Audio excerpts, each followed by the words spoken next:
প্রিয় BA fourth সেমিস্টারের ছাত্রছাত্রীরা, আজকে আমি যে বিষয় নিয়ে আলোচনা করব সেটি হচ্ছে তোমাদের যাদের হিস্ট্রি জেনারেল পেপার থাকবে CC4 বা GE4, তাদের জন্য আজকের এই ভিডিওটি অত্যন্ত গুরুত্বপূর্ণ হতে চলেছে।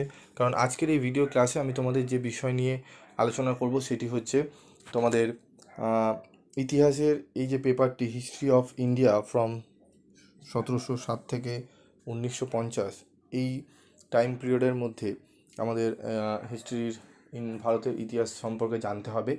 এবং আমাদের এই সাবজেক্টটি থেকে বিগত 23, 22 এবং 21-এ কী কী প্রশ্ন এসছে তার সম্পূর্ণ এসিকিউর উত্তর নিয়ে আজকে আলোচনা করব। এবং আরেকটি কথা তোমাদের বলবো যে তোমাদের কিন্তু থার্ড সেমিস্টারে তোমরা জানো তোমাদের কিন্তু 100%-এর উপরে প্রশ্ন কমন এসেছে। 100%-এর উপরে বলতে 10 নম্বরের যে 3টি 10 নম্বরের প্রশ্ন তোমাদের করতে হয়, যেখানে 6টা দেওয়া থাকে, 6টা প্রশ্নই কমন। আমি 7টা থেকে 8টা প্রশ্ন বলে দিয়েছিলাম, সেখান থেকে 6টা প্রশ্ন বসিয়ে দেওয়া হয়েছে ওখানে। 5-এরও তাই, 5-এ তোমাদের 4টি প্রশ্ন করতে বলা হয়, সেখানে তোমরা কিন্তু 6টি প্রশ্ন মতো কমন পেয়েছো, সেখানে 4টি প্রশ্ন অনার্সে লিখে এসছো।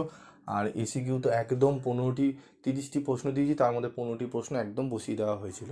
ঠিক আছে, তো এবারও আশা করি সেরকম হবে। কিন্তু এখানে একটা কথা বলি, প্রথম থেকেই যদি আমরা তোমাদের বলে দিই যে এই ইয়ারগুলো পড়লেই তোমরা 100% প্রশ্ন কমন পাবে, সেক্ষেত্রে কিন্তু একটু ভুল হয়ে যায়। কারণ এখনও কিন্তু প্রশ্নপত্র সেট করা হয়নি। যিনি কোশ্চেন করছেন তারও কাছে কিন্তু এই ভিডিওটি যেতে পারে, বা অন্যান্য যারা ইউটিউবার রয়েছে তারাও বলে, সেগুলো কিন্তু যেতে পারেন, দেখতে পারেন। যারা ভালো পড়াশোনা করছে তাদের জন্য তোমাদের কি করা হবে, দু একটি প্রশ্ন চেঞ্জ করে অন্য প্রশ্ন দেওয়া হবে। যারা ভালো করে পড়াশোনা করে তারাই যাতে অ্যান্সারটা করতে পারে, এবং যারা সাজেস্টিভ করে তারা যেন অ্যাটেন্ড না করতে পারে, সেরকম করেও কিন্তু কোশ্চেন করা হয়। তো এগুলো একটু মাথায় রাখবে। আমি সেগুলো বলে দেবো, তোমাদের ইয়ারের বাইরে কোন প্রশ্নগুলো আসতে পারে সেগুলো আমি বলে দেবো। তার জন্য তোমাদের চ্যানেলটি ফলো রাখতে হবে। এবং যারা মনে করছো যে স্যার আমরা জেনারেল পেপার নিয়ে অনার্সে অনলাইনে ক্লাস করব জেনারেল পেপার, তো তোমরা অনলাইনে ক্লাসের জন্য যোগাযোগ করতে পারো 7278981430 এই নাম্বারে। খুবই কম রেমুনারেশনের বিনিময়, 160 থেকে 170 টাকার মান্থলি রেমুনারেশনে তোমরা ভালো করে পড়তে পারবে। এমন নয় যে স্যার কম নেওয়া হচ্ছে, মানে এখানে সেরকম পড়ানো হয় না। তোমরা 1 মাসের ক্লাস করো, যদি ভালো না লাগে, যদি মনে হয় অন্যান্য ক্লাসের থেকে খুব বাজে জঘন্য পড়ানো হচ্ছে, তোমরা টাকা ফেরত নিতে পারো। ঠিক আছে, তো যেটি বলছি এবার সেই আলোচনা করব যে প্রিভিয়াস ইয়ারের 2023-এর প্রশ্নপত্রগুলো দেখে নেব। প্রথম প্রশ্ন হচ্ছে পলাশির যুদ্ধ কত সালে হয়েছিল? উত্তরগুলো তোমরা দেখে নাও। আহমেদ শাহ আবদালি কে ছিলেন? উত্তরটি দেখে নাও। কে বাংলায় দ্বৈত শাসন ব্যবস্থা প্রবর্তন করেন? ব্রাহ্মসভার প্রতিষ্ঠাতা কে ছিলেন? রাজা রামমোহন রায় 1828 সালে প্রতিষ্ঠা করেন ব্রাহ্মসভার। হিন্দু প্যাট্রিয়টের প্রথম সম্পাদক কে ছিলেন? গিরিশচন্দ্র ঘোষ। হাজি শরিয়ত উল্লাহ কে ছিলেন? বাংলায় ফরাজি আন্দোলনের পথিকৃৎ ছিলেন। ভারতের প্রথম ভাইসরয় কে ছিলেন? লর্ড ক্যানিং। সেফটি ভালভ তত্ত্ব বলতে কি বোঝো? উত্তরটি দেখে নাও তোমরা। জাতীয় কংগ্রেসের প্রতিষ্ঠাকালে হিউম ভাইসরয় ডাফরিনের কাছে বক্তব্য রাখেন যে শিক্ষিত ভারতীয়দের সপক্ষে রাখতে পারলে ভারতীয় অসন্তোষ দূর করা সম্ভব হবে। এই নীতি সেফটি ভালভ নামে পরিচিত। আর্য সমাজের প্রতিষ্ঠাতা কে ছিলেন? স্বামী দয়ানন্দ সরস্বতী 1875 সালে সেটি প্রতিষ্ঠা করা হয়। বাংলায় স্বদেশী আন্দোলনের অংশগ্রহণকারী একজন মহিলা নেত্রীর নাম লেখো। নির্মলা সরকার, সরলা দেবী, লীলাবতী মিত্র। অসহযোগ আন্দোলন কত সালে প্রত্যাহার করা হয়? 1922 সালে। মাস্টারদা নামে কে পরিচিত ছিলেন? সূর্য সেন। কংগ্রেস সমাজতন্ত্রী পার্টি কবে গঠিত হয়? 1934 সালে 23 অক্টোবর। হিন্দু স্বরাজ গ্রন্থের লেখক কে? মহাত্মা গান্ধী, 1909 সালে রচিত। ভারতীয় সংবিধানের খসড়া কমিটির সভাপতি কে ছিলেন? Doctor B R. আম্বেদকর। এটি গেল আমাদের 2023-এর সম্পূর্ণ এসিকিউর প্রশ্ন এবং উত্তর। এরপর চলে আসবো আমরা 2022-এর কী প্রশ্ন এসেছিলো সেগুলো দেখবো এবং উত্তরগুলো করে নেব। নিম্নলিখিত প্রশ্নগুলির উত্তর দাও। আমাদের 15টি প্রশ্ন করতে হবে। তো প্রথম প্রশ্ন হচ্ছিল রবার্ট ক্লাইভ কে ছিলেন? ভারতের প্রথম গভর্নর। এলাহাবাদের সন্ধি কবে কাদের মধ্যে স্বাক্ষরিত হয়? উত্তরটি দেখে নাও। সূর্যাস্ত সূর্যাস্ত আইন সূর্যাস্ত আইন কাকে বলে? লর্ড কর্নওয়ালিস এটি চালু করেন। এই আইন চিরস্থায়ী বন্দোবস্তের সঙ্গে যুক্ত। কোনো জমিদার রাজস্ব জমা দেওয়ার নির্দিষ্ট দিনে সূর্য অস্ত যাওয়ার আগে জমা দিতে না পারলে তার জমিদারি নিলাম করা হতো। ফোর্ট উইলিয়াম কলেজ কবে প্রতিষ্ঠিত হয়? 1800 সালে 18ই আগস্ট। বেসিনের সন্ধি কবে কাদের মধ্যে হয়? উত্তরটি দেখে নাও। অমৃত স্বর সন্ধির স্বাক্ষরকারী কারা ছিলেন? রঞ্জিত সিংহ এবং ইংরেজরা। হিন্দু কলেজ কবে প্রতিষ্ঠিত হয়?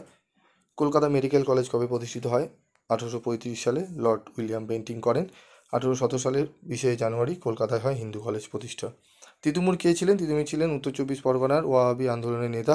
ইংরেজদের বিরুদ্ধে তার বাঁশের কেল্লা আজও স্মরণীয়। 1857 সালের মহাবিদ্রোহের সময় মুঘল সম্রাট কে ছিলেন? দ্বিতীয় বাহাদুর শাহ।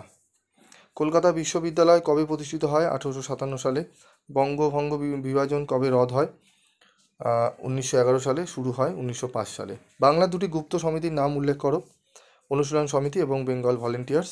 মুসলিম লীগ কবে স্থাপিত হয়? 1906 সালে 30 ডিসেম্বর ঢাকায়। ডিসকভারি অফ ইন্ডিয়া গ্রন্থের লেখককে? ভারতের প্রথম প্রধানমন্ত্রী জওহরলাল নেহরু। এরপর চলে আসবো আমরা 2021-এর প্রশ্নপত্রের অ্যান্সার নিয়ে। চলো আমরা দেখে নিই। তো তোমাদের এক এক করে কিন্তু প্রত্যেকটা সাবজেক্টেরই আসবে। এরপরে আসবে আমাদের এডুকেশান, পলিটিক্যাল সায়েন্স। এই তিনটি পেপারে, জেনারেল পেপারে তোমরা যদি অনলাইন ক্লাস করতে চাও, কম রেমুনারেশনের বিনিময় ভালো করে বুঝে পড়াশোনা করতে চাও, তাহলে অবশ্যই তোমরা পিবি স্টাডি ক্লাসের ক্লাসগুলো, তোমরা অনলাইন ক্লাসগুলো জয়েন করো। ঠিক আছে, 160 থেকে 170 টাকার বিনিময় তোমরা কিন্তু মান্থলি রেমুনারেশন দিয়ে মাত্র 2 থেকে আড়াই মাসের মধ্যে সম্পূর্ণ সিলেবাস তোমাদের কমপ্লিট করে দেওয়া হবে।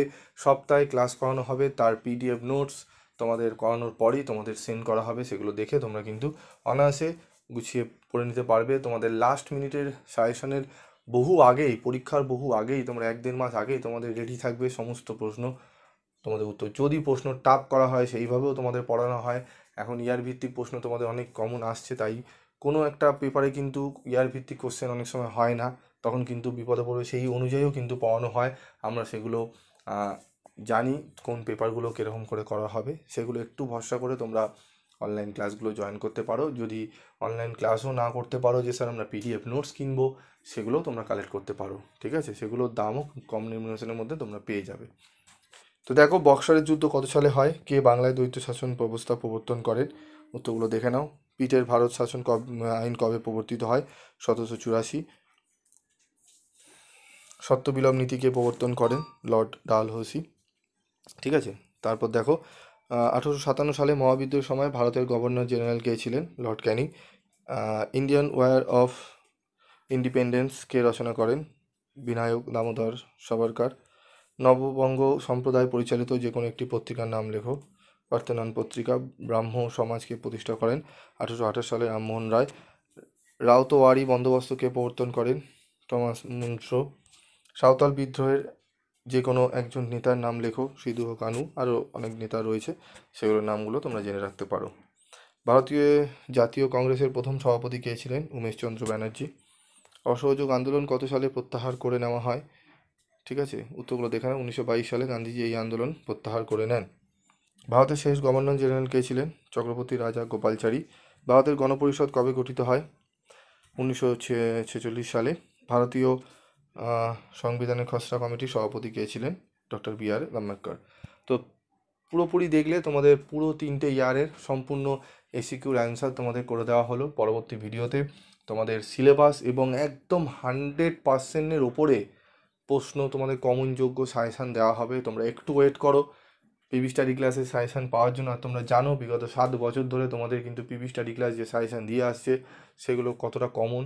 ঠিক আছে, অনেক চ্যানেল তোমরা ফলো করেছো ফার্স্ট সেমিস্টারে সাবলি পেয়ে। তারপর তোমরা নিজেরাই বলেছো যে স্যার আগে আপনার ক্লাস আমরা চ্যানেল ফলো করিনি, ফার্স্ট সেমিস্টারে ফলো করিনি, যার জন্য আমাদের এত সাবলি পেয়েছি। সেকেন্ড সেমিস্টার থেকে ফলো করার পর তোমরা নিজেরাই বলেছো, অনেকে কমেন্টস আছে, তোমরা দেখতে চাইলে গিয়ে দেখে নিতে পারো চ্যানেলে। তারা লিখেছে যে আমরা আপনার চ্যানেল ফলো করার পর থেকে কোনো পেপারে এখনও পর্যন্ত সাবলি হয়নি। হ্যাঁ, কেন হবে না? নিশ্চয়ই হবে। একটা দুটো পেপারে সাবলি নিশ্চয়ই থাকবে। সেগুলোকে তোমরা ঠিকঠাক করে যদি পড়ো, সেগুলোও কিন্তু ওভারকাম করা যায়। ঠিক আছে, তো এগুলো একটু ভালো করে দেখো। আজকের মতো এটুকুই, দেখা হচ্ছে পরবর্তী ভিডিও ক্লাসে।